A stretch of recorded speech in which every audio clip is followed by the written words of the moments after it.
Merci beaucoup pour l'invitation. C'est ma deuxième visite ici et c'est la première fois que j'ai l'occasion de donner. La première fois, c'était un peu inattendu puisque c'était mon avion qui avait 24 heures de retard, donc j'ai été bloquée à Montréal. Donc, ça a été la visite de Polly. Et puis, cette invitation aujourd'hui. Donc, merci en tout cas, Michael, Sébastien, Youssef, je ne sais pas, il n'est pas là, mais... En tout cas, donc, je vais vous parler de ce qu'on fait au niveau de l'optimisation bayésienne. Bon, il y a les noms des personnes qui ont le plus contribué, mais c'est aussi le travail qui a été mené avec beaucoup de doctorants. Donc, je mets les noms à chaque fois et les références si vous avez besoin. Donc, voilà, je vais présenter ce travail en collaboration avec différents instituts, dont l'ISAE et Polytechnique Montréal. Dans l'équipe à laquelle j'appartiens à l'ONERA, en fait, on est dédié à nouvelles configurations d'avions. Donc, il y a des personnes qui travaillent sur les méthodes, dont je fais partie, puis des personnes qui travaillent sur les outils de conception, et puis d'autres sur la capitalisation de ces outils. Donc, l'idée, c'est de prévoir l'avenir, en fait, en intégrant des nouvelles technologies dans les avions, les configurations du futur. Donc, c'est une échelle qui n'est pas tout à fait réaliste, peut-être, mais en tout cas, voilà, on voit des ailes volantes, des avions à aile vanée, propulsion distribuée, électrique. Maintenant, on parle d'hydrogène, etc. Donc, le but, c'est d'intégrer cette nouvelle technologie en utilisant des outils disciplinaires pour concevoir la physique, des algorithmes d'optimisation et puis prise en compte d'incertitudes, puisque pour toutes ces nouvelles technologies, on va parler d'incertitudes pour des mises en service en 2030, 2050, etc. Le but de ce framework d'optimisation multidisciplinaire, il va être basé sur des métamodèles pour essayer d'aller relativement vite. L'idée, c'est de garder un espace de conception le plus large possible, de ne pas se fermer sur différentes options dès le départ de la conception, et de prendre en compte de plus en plus de physique dès les phases préliminaires. Donc ça, c'est la grande échelle, et donc moi, je fais partie des gens qui travaillent sur les méthodes pour concevoir ce genre de configuration. Donc là, je vais parler d'aéronautique et d'avion, mais ça peut s'appliquer à des drones. On l'a fait sur les drones ou n'importe quel système complexe, ou l'automobile aussi. Bon, c'est parce qu'à l'ONERA, une des plus grandes applications que l'on mène, ce sont les avions, mais ça peut être autre chose. Donc là, j'ai considéré deux disciplines autour de l'avion, l'aérodynamique et la structure. Et mon but, donc il va y avoir un couplage aérostructure ici pour que mon avion soit équilibré et qu'il puisse être capable de voler. Et puis, je vais chercher ma variable de conception, ça va être l'envergure de l'aile pour maximiser le rayon d'action, la longueur que va pouvoir parcourir cet avion. Donc, ça va être mon problème d'optimisation que je veux résoudre. Comme exemple, en fait. Donc, pour ça, j'ai un couplage aérostructure qu'il va falloir que je mène, en fait, pour avoir un avion équilibré. Donc, c'est un échange entre les deux disciplines au niveau des chargements et des déplacements. Et ma variable de conception va être mon envergure et ma quantité d'intérêt que je vais regarder, ça peut être la quantité, je parlais du rayon d'action, la quantité de carburant, le bruit, etc. Je vais avoir des objectifs et des contraintes. Donc ça, c'est ce qu'on appelle l'analyse multidisciplinaire, qui va coupler différentes disciplines, on appelle ça MDA. Et puis, on va mettre un optimiseur au-dessus de cette MDA, donc ce qu'on appelle Multidisciplinary Optimization, donc MDO. Pour ceux qui sont familiers avec ça, ça serait plutôt l'architecture MDF que je représente ici pour Multidisciplinary Feasible. C'est une architecture particulière de MDO. Mais bon, ce n'est pas l'objet de la présentation aujourd'hui. L'idée, on va se focaliser là-dessus. J'ai une analyse couplée et je mets un optimiseur au-dessus. Donc, cet optimiseur, il peut être à base de gradient, sans gradient. Le but est de pouvoir aller relativement vite à la solution. Donc, les deux ingrédients, cet MDA qu'on va considérer comme une boîte noire et mon optimiseur au-dessus avec une liste non exhaustive d'optimiseurs basés sur le gradient ou pas. Donc, parmi ces différentes stratégies pour résoudre ce problème, si je reviens donc à mon avion, j'ai mes deux disciplines, elles sont représentées ici sous la forme d'un diagramme un peu plus enfin, ce qu'on utilise dans la communauté MDO, un XDSM, où on voit le couplage avec mes deux disciplines, le couplage MDA et l'optimiseur au-dessus. Donc ça, c'est deux disciplines. Il faut voir ça comme ça peut être étendu à plusieurs disciplines. Donc, pour résoudre ce couplage, l'Université du Michigan, par exemple, va mener une stratégie basée sur les gradients. Et pour ça, il faut la dérivée de ses fonctions objectives et de ses contraintes pour utiliser ce genre de méthode. Quand on parle de système couplé, mon NDA, il va falloir des adjoints couplés, en fait. Donc, pour avoir accès à ça, ce n'est pas de nature dans tous les codes de calcul. Ils ont donc recodé la plupart de leurs disciplines, aérodynamique, structure, et ils mettent à disposition différents solvers pour chacune des disciplines avec ce calcul du gradient. Donc ça, c'est une des stratégies possibles, en recodant en fait les codes disciplinaires. L'autre approche dont je vais parler aujourd'hui, c'est l'approche boîte noire, où on va considérer la NDA comme une boîte noire. Et donc, on va utiliser dans ces cas-là des algorithmes sans gradient, en remplaçant une boîte noire coûteuse par des métamodèles, et pour pouvoir faire soit l'optimisation de ce dont je vais parler aujourd'hui, mais aussi on s'en sert pour faire l'analyse de sensibilité, l'exploration du design ou la quantification des incertitudes. Donc, cette approche, c'est celle qu'on a choisie, c'est celle que je vais présenter. La motivation principale à l'origine, c'était qu'elle puisse être générique. Si je rajoute une boîte, deux boîtes dans ma conception, si je rajoute la prise en compte du bruit, des émissions, etc., que je n'ai pas besoin de tout recoder pour avoir ces gradients couplés, en fait. Et aujourd'hui, la deuxième motivation, c'est qu'on considère de plus en plus des variables mixtes, des variables entières ou catégorielles, ou encore hiérarchiques, et donc les méthodes de gradient ne sont pas adaptées à ça. Donc aujourd'hui, encore plus avec les choix technologiques qu'on doit faire, notamment avec l'hydrogène, pour tout ce qui est à base de batterie, on est obligé d'avoir des variables catégorielles, et donc les méthodes de gradient, aujourd'hui, elles ne peuvent pas être utilisées pour ce genre de problème. Donc, l'idée générale, en fait, donc, je veux concevoir mes nouveaux concepts. Je produis ma boîte noire, ma analyse multidisciplinaire, qui va me donner mes quantités d'intérêt, objectifs et contraintes pour construire mon problème d'optimisation. Donc ça, je vais construire des métamodèles de chacune de mes quantités d'intérêt, donc à partir de construction d'un plan d'expérience et processus de métamodèle qui sera ici en l'occurrence des processus gaussiens. Et le but est ensuite d'utiliser ces processus gaussiens pour résoudre mon problème d'optimisation à partir de l'optimisation bayésienne. Ça, c'est le plan général. Je vais donc d'abord présenter les métamodèles et ensuite, je ferai un focus sur l'optimisation. Donc, on va parler des métamodèles, essentiellement basés à base de crigeage ou processus gaussien. L'optimisation bayésienne, par mono et multi-objectif. J'essaierai de parler de la grande dimension et des différentes applications qu'on a pu traiter. J'ai choisi 3 exemples ici. Donc, pour les métamodèles, en fait, il a fallu, on a décidé de créer une librairie dédiée à ces métamodèles par rapport à nos besoins, en fait. On voulait pouvoir traiter un grand nombre de variables de conception, des fonctions hétérogènes, des variables mixtes et de la multifidélité. Alors aujourd'hui, je n'aurai pas le temps de parler de tout, mais je vais au moins parler des 3 premiers. Je laisse la multifidélité pour une prochaine fois. Et donc, ces modèles, je vais les détailler.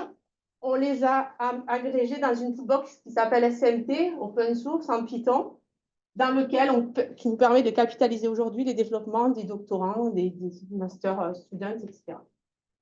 Donc, on va y trouver la grande dimension, le mélange d'experts. Et aujourd'hui, je parlerai des variables mixtes, en fait. Et c'est une toolbox qui est dédiée, elle fournit en fait, j'en ai pas parlé parce qu'ici on parle d'optimisation bayésienne, mais elle permet de fournir les dérivés de toutes les prédictions en fait. Donc on peut utiliser après des algorithmes à base de gradient si on le veut, en utilisant les dérivés des métamodèles, dérivés analytiques. Donc, je ne sais pas à quel point l'audience est familière avec les processus gaussiens. Donc j'ai juste un slide pour exprimer l'affaire et puis des détails s'il y a des questions ensuite. Donc, ça, c'est ma vraie fonction de référence, c'est celle que je veux trouver mais que je ne connais pas. Et je vais essayer de l'approcher par un processus gaussien. Un processus gaussien, c'est caractérisé par une moyenne et un noyau de covariance. J'ai représenté ici 100 trajectoires d'un processus gaussien dont j'ai choisi des paramètres aléatoires. J'ai choisi une moyenne nulle. Si je fais à n'importe quel point x la moyenne de ces 100 trajectoires noires, ça sera 0 en fait. Donc ça, c'est moi qui l'ai choisi a priori là. Et un noyau de covariance dans lequel il y a des paramètres à régler que j'ai choisis de manière aléatoire pour représenter, alors, ces trajectoires grises, en aucun cas n'approchent la trajectoire noire. Il me manque des informations et pour ça, je ne connais pas la vraie fonction noire, mais je connais certaines de ses réalisations. J'ai un plan d'expérience. Donc, ici, considérons que j'ai 2 points. Donc, je vais conditionner, en utilisant ces informations, conditionner mon processus gaussien pour qu'il soit interpolant à mes 2 points de passage. Donc, on voit bien que les trajectoires grises, il y en a toujours 100, mais elles ont été modifiées pour être interpolant aux 2 points de mon plan d'expérience.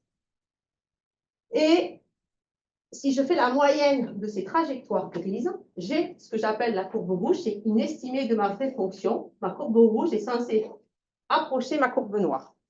Et comme c'est un processus gaussien, j'ai aussi une autre information, donc j'ai la moyenne en rouge, et j'ai aussi une information qui est donnée par la variance qui va me permettre d'avoir un intervalle de confiance autour de cette moyenne. Si je rajoute des données, donc là j'avais 2 points dans mon plan d'expérience, imaginons que j'en ai 4, on voit bien que donc toutes mes trajectoires passent maintenant par ces 4 points. La courbe rouge s'est rapprochée de la courbe noire, j'ai une estimation qui est plus précise, et l'intervalle de confiance s'est réduit en fait. Donc, en chacun des points, en chacun point X de l'espace, de mon espace de conception, je vais avoir une estimation qui est donnée par la moyenne et un intervalle de confiance, ici, qui est donné par l'information sur le... Là, c'est l'écart type, S carré, c'est la variance. En prenant plus ou moins 3 fois l'écart type, j'ai un intervalle de confiance à 99,9%. Ça, c'est les propriétés de la loi normale. Donc ça, c'est un processus de quotient, un processus de krigeage. Et or, pour construire ça, il me faut un plan d'expérience. J'ai des hyperparamètres à estimer qui sont liés à mon noyau de covariance, ce que j'ai appelé cet état. Je n'ai pas donné de détails sur cet état, mais il va falloir en trouver D. D, c'est la dimension de mon problème. Si j'ai des variables, j'aurai des θ à estimer. On le fait en général par maximum de vraisemblance. Ça, c'est une étape compliquée. Une mauvaise estimation des θ peut me donner une courbe qui est complètement à côté de celle que je souhaite.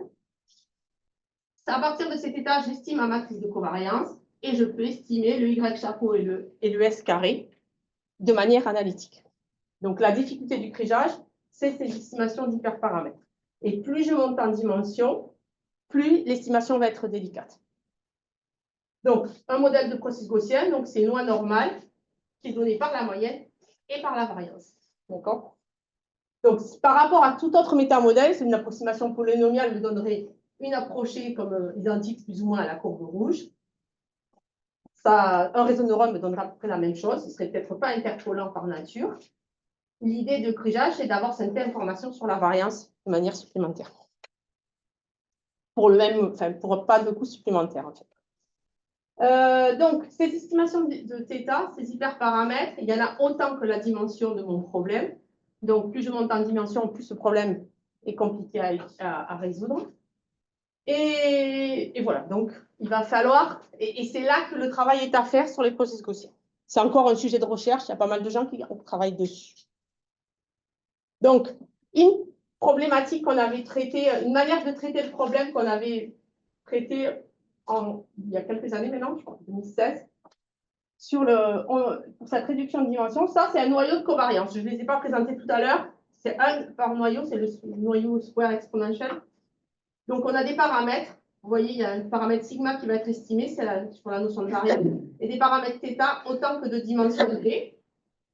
Ce paramètre, c'est ça qui va être grand, le nombre de θ qui va être grand avec la dimension. L'idée, c'est de faire une réduction de dimension. Et la réduction de dimension qu'on avait proposée, c'est d'utiliser la méthode PLS pour partial least square, qui est un peu équivalente à la méthode d'ACP, ou analyse PCA, en fait, qui va essayer de réduire un nuage de points avec des directions principales. L'idée de la PLS est à peu près identique, à la seule différence, c'est que la PLS essaie de réduire la dimension des entrées, mais en expliquant de manière linéaire la sortie. Donc, quand on fait une PLS, on donne des entrées-sorties, alors que quand on fait une ACP, en général, on donne que les entrées. En fait. Donc, on réduit le nombre de θ en faisant une PLS sur le nombre de θ, avec des nouveaux paramètres étalis, mais on n'en a que h à estimer, où h est très petit devant la dimension d initiale. Donc, on a des poids, l'étape de PLS, c'est quasiment immédiate, c'est rien de très important. Et ensuite, on estime que seulement h hyperparamètre, donc on a réduit la dimension. Et puis, si h égale d, bien, on revient à l'espace initial. Pour illustrer ça, en fait, alors on avait pris un cas-test Mopta qui est connu dans la littérature dans l'industrie automobile. J'en reparlerai tout à l'heure pour l'optimisation. C'est un cas-test joué qui a en 124 dimensions. Les points ne sont pas très coûteux parce que c'est quelque chose c'est une boîte noire qu'on a, c'est un exécutable qu'on télécharge sur Internet. On avait utilisé 500 points d'apprentissage, donc on est en dimension 124 et on avait 100 points de validation et on calcule l'erreur relative sur le set de validation. À l'époque, on avait considéré du crigeage ordinaire. C'était la toolbox Scikit-Learn, mais dans ses anciennes versions. Et on avait considéré, donc ici, on a 124 θ estimés et la méthode PLS avec 4 composantes principales, donc 4 θ estimés. On regarde, au niveau de l'erreur relative, on était à peu près similaires, on était content. Par contre, on a largement réduit le temps de calcul, puisqu'en fait, on a un problème qui est en plus petite taille à résoudre, et qui est plus facile en fait à résoudre sur les hyperparamètres. On avait fait la même chose dans un cas test pour la stegma, sur les offres de turbomachine. En dimension 98, on n'avait que 340 points et 24 points de validation. Chaque point était très coûteux. Et donc, de la même manière, on avait réduit l'erreur. Dans ce cas-là, avec une composante ou deux composantes au lieu de 98, on avait réduit l'erreur et on avait réduit aussi de manière significative le temps de calcul. Alors, le temps de calcul, si on n'a qu'un calcul à faire, ce n'est pas très grave de passer une minute à quelques secondes. En fait, l'intérêt n'est pas forcément là. L'intérêt vient dans le fait qu'on va devoir, si on doit répéter cette construction du processus gaussien à chaque étape. Du coup, désolé, je t'ai bloqué dans l'ascenseur.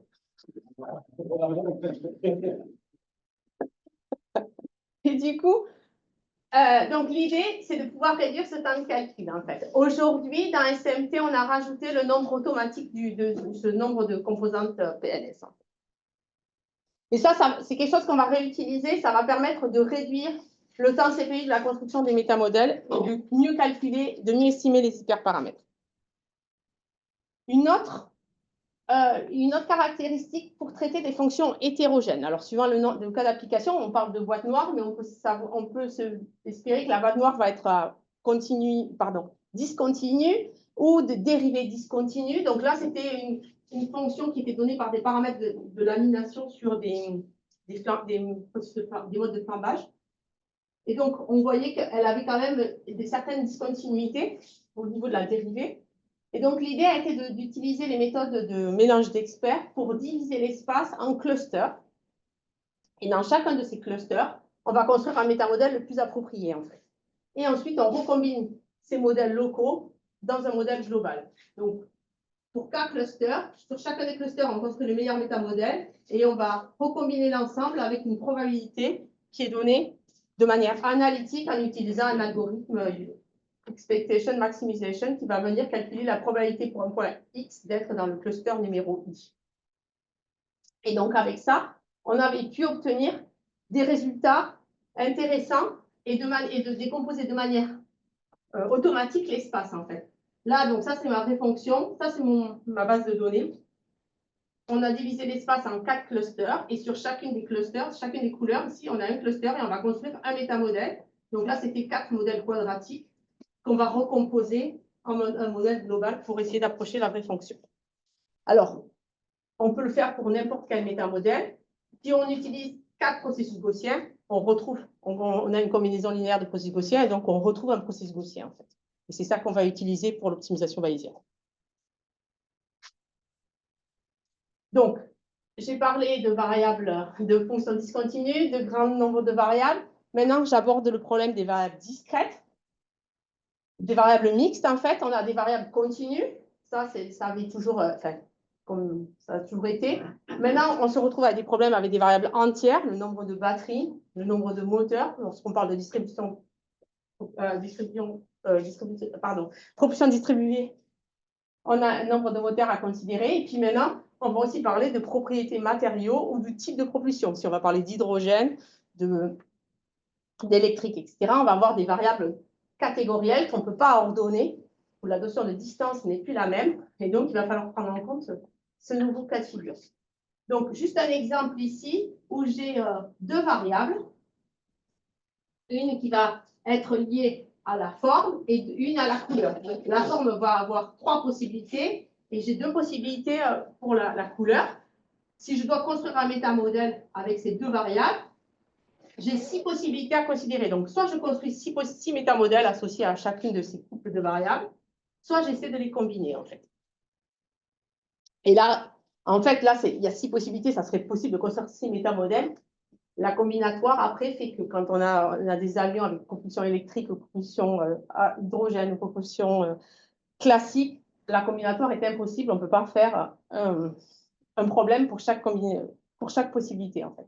Donc, l'idée, c'est de développer des noyaux de corrélation qui vont prendre en compte cette nouvelle distance, on va dire. Donc, ça, c'est les plus connus. Je vais parler juste de la relaxation continue. C'est encore des travaux qui ont été développés dans la thèse de Paul et qui se poursuivent aujourd'hui pour travailler sur ces notions de distance.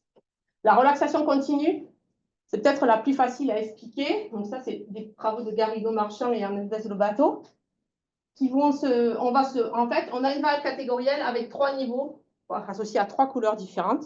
C'est le principe du one-hot encoding, c'est-à-dire que je vais remplacer une variable catégorielle par 3 variables continues, chacune associée à un niveau. Donc, je vais avoir x1, x2, x3, et suivant la valeur de x1, x2, x3, quand ce sera le max, ça sera la couleur rouge, bleu ou verte qui sera associée, en fait. Suivant si x1 est supérieur aux deux autres, alors ça sera le bleu, et ainsi de suite. Donc, ça veut juste dire qu'on va avoir un nouveau... J'ai remplacé ma variable catégorielle par 3 variables continues, donc j'ai toujours le noyau sous la même forme que précédemment, le noyau de covariance continue, mais sauf que la dimension de mon noyau ici augmente d'autant plus, puisque d'une variable, je suis passée à 3, en fait. Donc, mon espace relaxé va être de très grande dimension.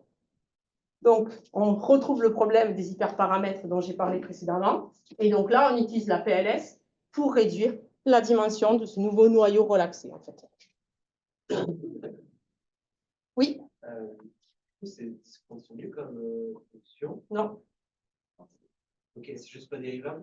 Parce que quand on passe de l'un à l'autre, quand il y a une frontière, à partir du moment où quand il y a x2 par exemple, je pense que... Bon, le noyau, on le dérive jamais. Pour la vraisemblance, on n'utilise jamais la dérivée en fait, du noyau. Okay.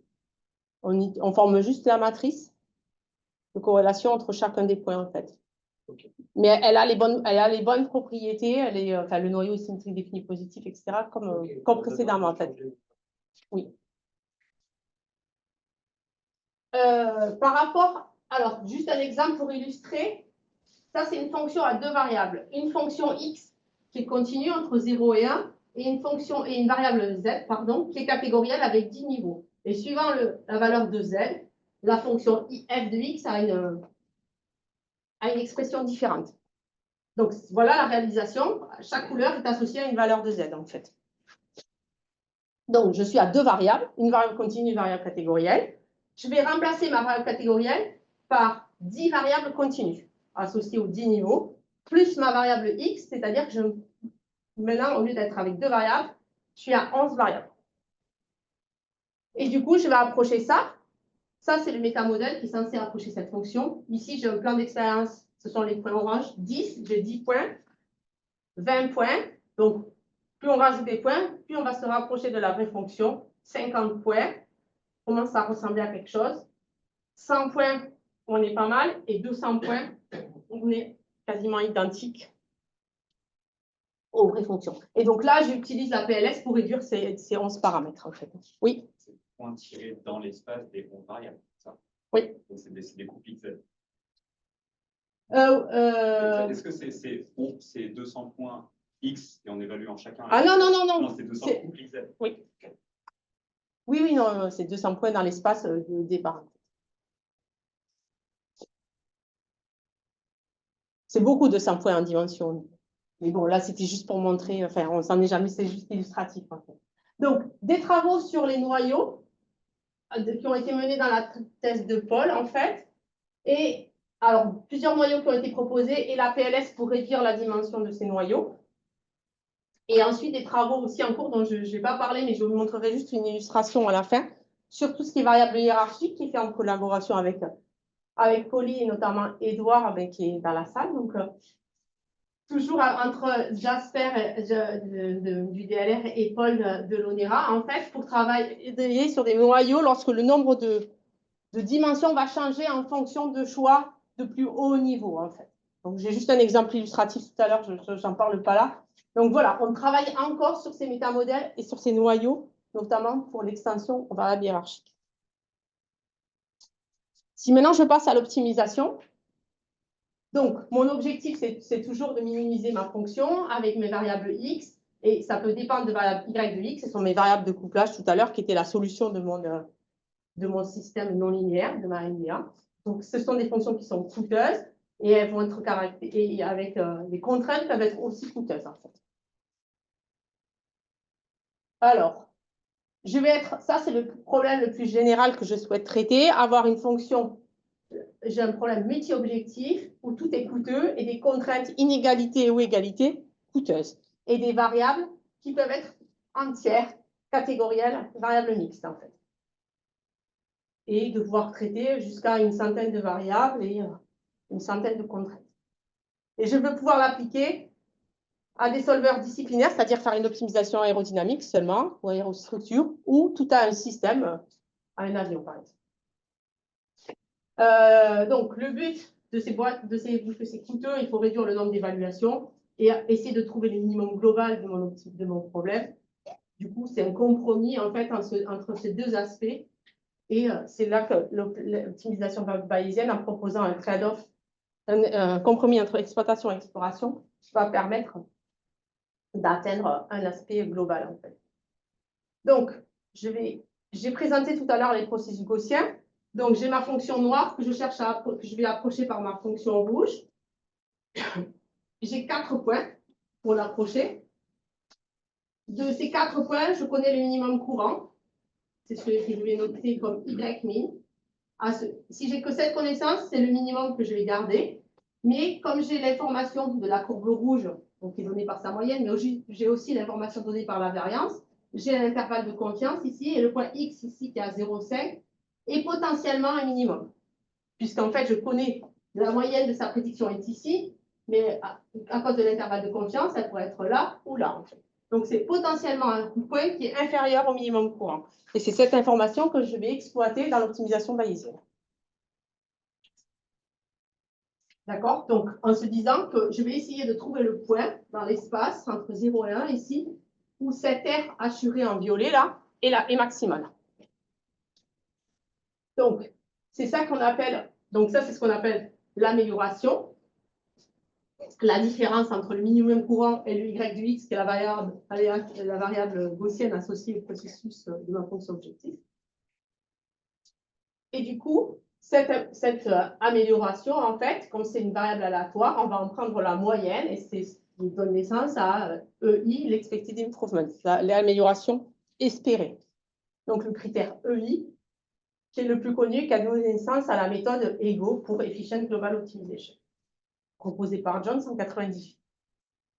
Ce critère-là, en fait, comme tout est gaussien, en fait, il va être analytique. Tout est gaussien, donc je peux exprimer cette espérance à partir de la moyenne, enfin de l'intégrale, et voilà ce que je vais obtenir. Je vais obtenir la somme de deux termes, un terme qui va être lié à l'exploitation, qui sera lorsque le Y chapeau de X sera inférieur au minimum courant. Donc ça, c'est la partie exploitation du compromis. Et quand mon erreur sur mon modèle, la variance est trop forte, c'est ce terme-là qui va prédominer et je vais faire de l'exploration. Donc c'est pour ça qu'on parle souvent du compromis exploitation-exploration pour l'optimisation bayésienne. Ça, c'est un critère qui ne coûte pas cher, je peux même le dériver. Les quantités ici sont les densités de probabilité et fonctions de répartition de la loi normale, donc c'est des choses que je connais. Et voilà le problème tel que je vais le transformer. Ça, c'est mon problème initial que je voulais résoudre. Je n'ai qu'un objectif pour l'instant et j'ai mis des contraintes d'inégalité. F va être approché par un processus gaussien. Et du coup, au lieu de minimiser F, je vais maximiser cette amélioration espérée sous contrainte. Alors là, je fais le choix, si mes contraintes sont coûteuses, de les remplacer par des métamodèles. Et je vais choisir de maximiser ça par un algorithme type gradient ou algogénétique, puisque tout est analytique. Rien ne coûte cher et les dérivés sont accessibles pour tout. Vous avez une illustration ici du critère EI, donc c'est la même fonction que tout à l'heure. Vous avez le critère EI ici, et donc le EI est maximum à un seul point, puisqu'ici, en fait, on s'aperçoit que la variance est importante, et donc il va aller chercher à faire de l'exploration. Dans la littérature, on trouve plusieurs critères d'évolution du critère EI, parce qu'on va chercher à maximiser ce critère. Donc, la fonction est multimodale, surtout en grande dimension. L'optimisation n'est pas facile à faire, notamment à cause de ces plateaux, en fait, où on peut rester bloqué. Du coup, on trouve dans la littérature plein de critères pour essayer de modifier le critère EI pour essayer d'éviter d'avoir ces plateaux. Bon, ça c'est encore du sujet de la recherche. Donc, j'ai mon nouveau problème à résoudre avec analytique. En général, comme c'est multimodal, eh bien, je vais faire un plan d'expérience pour prendre des points initiaux. Vous avez ici les 10 optimisations que je vais lancer. Je vais choisir, je vais obtenir 3 maximum. Je vais en prendre un ou je peux en prendre plusieurs si je veux faire les choses en parallèle. Je retiens un seul point que je vais ajouter à mon plan d'expérience et je vais itérer mon processus. Donc, le nom qu'on a donné à la méthode, au logiciel qu'on a développé autour de l'optimisation bayésienne, il s'appelle SEGO-MOJ, pour la combinaison de 2 acronymes. Mais en fait, le but est de traiter le problème que j'ai présenté tout à l'heure en faisant du mono et du multi-objectif. Je n'ai pas parlé de multifidélité, mais on l'a étendu à des sources multifidélité et des variables hétérogènes. En fait. Du coup, il est accessible. Alors lui, il n'est pas en open source. Il est accessible via une interface web ou via un module Rust qui a été développé dans une toolbox qui s'appelle EgoBox. Et aujourd'hui, il y a en cours une collaboration avec Polytechnique Montréal, l'ONERA et SuperHero pour essayer de le diffuser de manière gratuite aux gens de Poly. En tout cas. Voilà. Donc, SEGO, c'était juste la contraction de Ego, c'était la formulation proposée par Jones initialement. Le S a été ajouté par Sassenat dans sa thèse pour la prise en compte de contraintes, parce que dans la version initiale de Ego, il n'y avait pas de contraintes.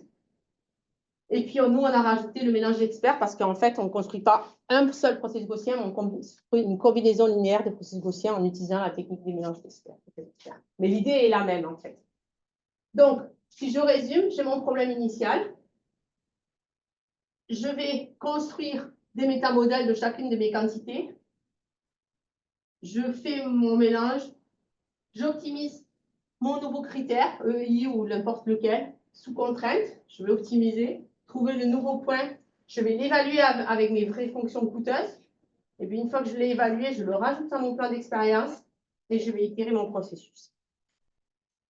A priori, le critère d'arrêt, en général, c'est un budget de calcul. On s'arrête après tant d'évaluation. Et quand on s'arrête, si on n'est pas satisfait, on peut toujours repartir de ce nouveau plan d'expérience qui a été enrichi par les précédentes évaluations. Alors, on a appliqué ça à différents problèmes. Optimisation aérodynamique d'une nacelle, optimisation de différents systèmes un peu plus complexes des avions. Et je vais essentiellement parler des 2 dernières applications. Ici, en mono-objectif et celle-là en multi-objectif. Du coup, je vais parler de variables mixtes, comment on a appliqué l'optimisation bayésienne aux variables mixtes, comment on gère le multi-objectif et la grande dimension. Donc, j'ai démarré la présentation en parlant de nouveaux concepts. Dragon est un nouveau concept qui a été présenté au Bourget en 2021. Donc, c'est plusieurs petits moteurs électriques, propulsion distribuée. Donc, vous avez les architectures électriques qui sont présentées ici. Le but, c'est d'entrer en service en 2035 avec une réduction de CO2. Donc, ça, c'est un cas applicatif. C'est notre boîte noire. Pour calculer les quantités d'intérêt, on construit une analyse multidisciplinaire. On fait ça avec un outil qui s'appelle FastAOAD, qui est un outil open source de design d'avion. Donc, vous voyez, alors c'est ce qu'on appelle un niveau L0, puisque ce sont des modèles disciplinaires qui sont relativement simples. Mais par contre, ici, dans ce cas, il y a 5 boîtes qui vont calculer des quantités d'intérêt, etc. Aujourd'hui, on est capable de rajouter des réservoirs à hydrogène, des batteries, etc. En fait. Donc ça, c'est ma boîte noire qui va me permettre de calculer toutes mes quantités d'intérêt. C'est basé sur OpenMDAO pour le couplage entre les disciplines et aucune des dérivées n'est possible en fait. Donc c'est un code sans dérivée. Donc le problème que je veux résoudre, j'ai une fonction objective qui est minimiser la masse de cet avion j'ai 10 variables continues qui sont liées à la géométrie de l'avion et j'ai 2 variables catégorielles en fait. Je vais en reparler et j'ai 5 contraintes d'inégalité concernant la longueur, des limites au décollage, des limites d'envergure, etc. Donc, concernant les 2 variables catégorielles, je vais avoir 2 choix à faire. Le type d'architecture électrique que je veux mettre sur cet avion, je vais avoir 17 choix possibles, ou la position des moteurs, en fait. Je vais avoir 2 possibilités. Et je vais pouvoir traiter ce problème avec des variables catégorielles ou alors avec des variables hiérarchiques. On va le traiter de 2 manières différentes. Donc ça c'est donc les 17 concernant, donc ça c'est les 2 choix que j'ai sur la position des moteurs à l'arrière ou sous voilure. Donc ça c'est facile. Et par contre pour l'architecture électrique, je vais avoir 17 possibilités. Donc soit j'associe une variable catégorielle avec 17 niveaux. Et vous voyez que pour chacun des niveaux, en fait, ça implique derrière un choix, un nombre de générateurs et qui va lui impliquer un nombre de moteurs. Ça, c'est première possibilité. Ça va l'espace relaxé dans lequel je vais me placer, ça va être 10 variables continues, 17 variables sur cause de ces 17 choix et 2 pour celui-là. Donc, j'ai un espace qui, je passe en dimension 29. Ou alors, notre possibilité, je vais considérer des variables hiérarchiques, c'est-à-dire que j'ai une variable dite méta, qui est le nombre de générateurs, et en fonction de ce choix de variable méta, ça va offrir un certain nombre de possibilités pour des variables la variable sur le nombre de moteurs. Dans ce cas-là, si je fais ce choix-là, je vais avoir 14 variables à considérer, en fait. Donc, je réduis l'espace des dimensions, mais par contre, il faut des noyaux adaptés à ces différentes distances, hein, quelque part.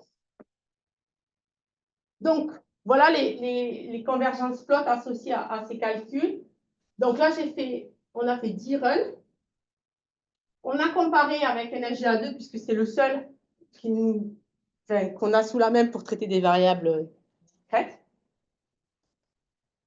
Et on compare différents noyaux. Ici, les 3 courbes sont l'optimisation bayésienne avec différents noyaux. Et vous voyez que le nombre de paramètres va différent. HH, c'est un noyau homocédatique disperfect. Ici, c'est que du catégoriel, en fait. Et vous avez les box plots associés ici pour voir la variabilité de la solution sur les 10 runs que l'on a fait. Je suis partie de 10 points, donc j'ai un espace avec très peu de points au départ, 10 points, et je fais 150 itérations. Donc j'ai un budget de calcul de 160 évaluations de ma boîte noire. Donc NSGA2 n'a pas assez de budget pour converger, hein. On n'y a pas laissé le temps. Ça, c'était sans la PLS.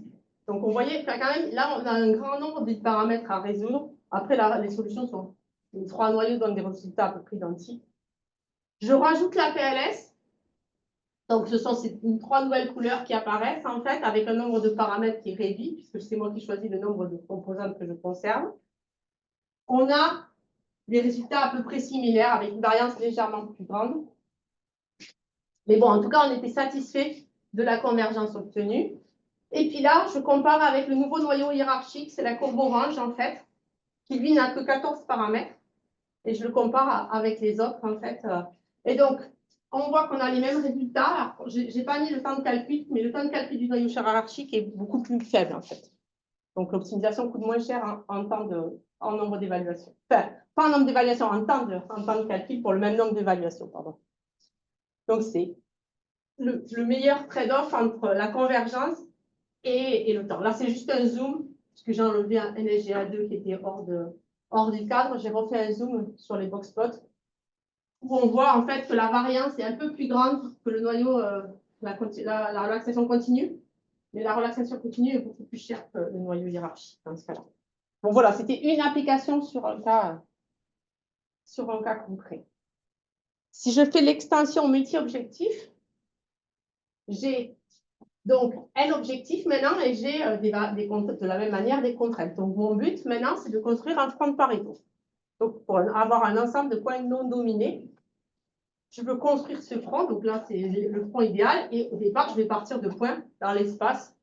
Ici, c'est un espace à 2 objectifs pour essayer de représenter les choses. L'idée est la même que ce qui se passe en un objectif, sauf que le critère, ça va être l'amélioration de l'hypervolume. En fait, on va avoir des points bleus, ça c'est des points initiaux, et je vais essayer de trouver des points verts qui me permettent de me rapprocher du front que je ne connais pas. Donc pour ça, alors c'est censé être vert, on ne le voit pas très bien, on a cette notion d'hypervolume. L'hypervolume, donc c'est le volume qui est délimité par mes points verts, en fait. Tous les points ici sont dominés. Les points qui sont en dehors de ce volume vert sont non dominés. Donc, le but, ça va être de rajouter des points qui me permettent d'augmenter cet hypervolume. Par exemple, le point rose ici va être intéressant parce qu'il va me permettre d'augmenter cet hypervolume par cette quantité griseur. Un point, si je rajoute un point ici, il serait dominé, il ne rajoute rien du tout à cette quantité. Donc, l'optimisation bayésienne va chercher des points qui vont maximiser cet hypervolume. De la même manière que tout à l'heure. Donc, j'avais présenté différents critères pour le mono-objectif. L'idée, c'est la même, d'avoir des facteurs de scaling, des facteurs d'échelle qui viennent et des facteurs de régularisation avec une quantité de critères ici qui existent dans la littérature. Peu importe, enfin, c'est toujours des formules analytiques. Alors, certaines sont plus ou moins coûteuses parce que là, c'est des intégrales à calculer en plus grande dimension, donc souvent, il faut faire du quasi-Monte Carlo, suivant la dimension dans laquelle on est, le nombre d'objectifs dans lequel on est, pardon. Donc, le principe est quand même le même, en fait. C'est juste ça que je veux. Donc, j'ai mes N objectifs, je construis mes N métamodèles, j'optimise mes critères, qui est un peu plus compliqué avec de nouvelles quantités, et je vais évaluer mon vrai point avec mes différentes quantités d'intérêt, et je rajoute. J'ai pareil, de la même manière, j'ai un budget de calcul, je vais itérer un certain nombre de fois. Le seul point, je vais mentionner sur le multi-objectif, c'est le post-process que l'on peut faire. Donc, au départ, c'est mon plan d'expérience. J'ai 2 objectifs, j'ai donné un budget de 5 points. Voilà les 5 points de mon plan d'expérience initial. Je vais faire une itération, grand N itération, donc je vais rajouter grand N points dans ma base. Ils sont représentés ici par les points verts. Je peux m'arrêter là. Ça, c'est Je peux m'arrêter là, et dans cette base de données, je peux identifier à la main, en fait, les points qui sont non dominés. C'est les points que j'ai entourés en rouge. Ça sera mon vrai front de Pareto identifié à partir de ma base de données. Mais, donc, je peux m'arrêter là. Mais je peux aussi utiliser tous ces points, puisque je les ai, j'ai évalué la vraie fonction, en me disant, je vais construire un métamodèle à partir de tous ces points. Il sera sûrement mauvais ailleurs dans l'espace, mais proche du front de Pareto, peut-être qu'il ne sera pas trop mauvais. Et utiliser un algorithme type NSGA2 ou n'importe quel algorithme évolutionnaire coûteux pour faire du multi-objectif.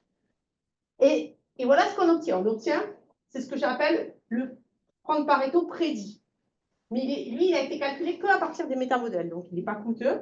On voit qu'il est quand même un peu plus dense que mes points identifiés dans la base de données. Donc ça permet de densifier un peu le front.